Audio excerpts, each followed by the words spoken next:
It is me, Vegeta T23, and welcome back to my new What If. Today, we're talking about what if Vegeta was born as a Super Saiyan 4. In the last part, we continued the fight between Vegeta and Cold. Vegeta had no chance against Cold, no matter how powerful he has become in that period of peace, and is getting folded easily. Cold even tried motivating the Saiyan by killing off humans, but that seemed to have had no effect, as he was just too weak. Eventually, Cold lost his cool and told Vegeta if he can get stronger in 4 days, he'll fight him again. They met Kami and they learned of the time chamber. Since there were 7 of them there, mostly low class Saiyans, he has heard of Broly, and so he took him as his partner. Having 8 people, they trained, each duo for a day.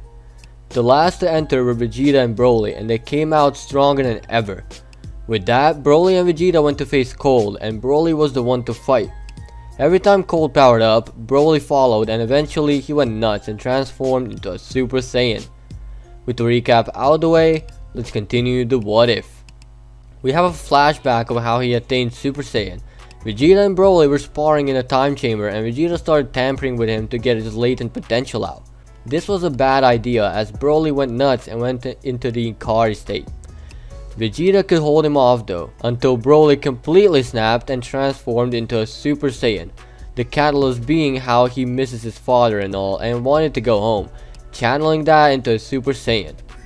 Vegeta was impressed and overwhelmed by the Super Saiyan, so he decided to find out what it is and how to tap into it himself. So Broly and Vegeta are starting to scheme how the transformation works and cool down the basics: rage, need, and emotion. Something Vegeta has to work on to achieve it. Broly has succeeded to enter the form on his own, but Vegeta is having trouble, so he asks to give him a catalyst. Broly helped him with a full power blast, much like Goku did to Gohan in the Cell Saga. Vegeta has gone into his subconsciousness, picturing the solar system, Mars, Earth, and everything gone by Cold's hands, much like what happened to Planet Vegeta. This has created a necessary need to transform into a Super Saiyan for the first time, exploding like crazy, and after a bit of coping, he realized he's done it, and then he finally realized what he was missing, or rather needed to access the form. With that out of the way, they're working on mastering the form and also making it more versatile in combat. Back in the present, Broly is now a Super Saiyan, and the Saiyans are wondering if it's the Super Saiyan of legend. Broly, now being vastly more powerful than Cold, destroys his ass like you destroy your browser history. Cold is running out of energy, so he goes mad and attacks Broly with everything he's got, but Broly has given more fucks in his life and just takes the hit. Cold is surprised at the power up and also triggered that a mere monkey has done it. He's at full power at this point, while Broly is just starting to tap into his power. This is our power, bitch! The true power and the might of a legendary Super Saiyan. Cold is now triggered even more and goes for his death ball as a last resort. He gets so big that it nearly reaches halfway to Mars. He launches it directly towards Earth and Broly. It hits both Broly and Earth, but it does nothing. The blast is too weak to do anything, and Broly just cancels the blast. Cold has used all his energy now, and he's starting to get weaker every second. Broly just says, "You're not worthy of my power anymore. Die in hell." Sorry, but I have some business with the bitch, Broly. I'm gonna take him now. You go home if you wish. I'm not gonna let you defeat me. You literally challenged us, Scumstain. You wanted to see our true potential. Now, I'm gonna kill you. Slowly and painfully. So you can finally realize what you've done to not only a planet I was destined to rule, but many more people that you killed and used to your own free will.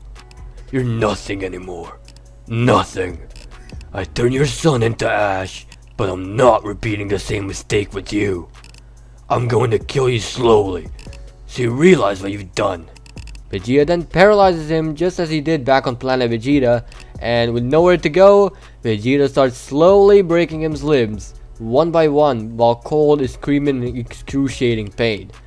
Cold is pleasing with Vegeta to spare him and all that, but the young King of Mars is having none of it, and continues to break his bones slowly. How does it feel? Can you feel the pain you caused all those people during your tyranny? I'm glad you're gonna be gone once you die from pain. Now, let's finish it, shall we? Vegeta transforms into a Super Saiyan and draws out his Keyblade.